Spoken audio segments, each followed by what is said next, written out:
তোর ফুল দিদি আর ঝুমকা ফুলের লতা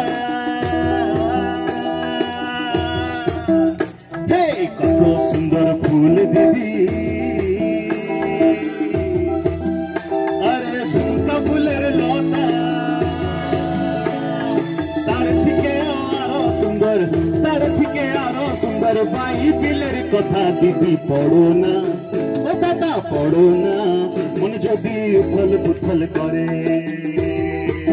ও দিদি পড়ো না ও দাদা পড়ো না মন যদি উথল পুথল করে বাইবেলের সুন্দর কথা আর চলে যাবে মনের ব্যথা বাইবেলের সুন্দর কথা আরে চলে যাবে মনের ব্যথা স্বর্গের সুখ শান্তি সারা জীবনের দিদি পড়ো না ও দাদা পড়ো না মন যদি উথল পুথল করে ও দিদি পড়ো না ও দাদা পড়ো না মন যদি উথল পুথল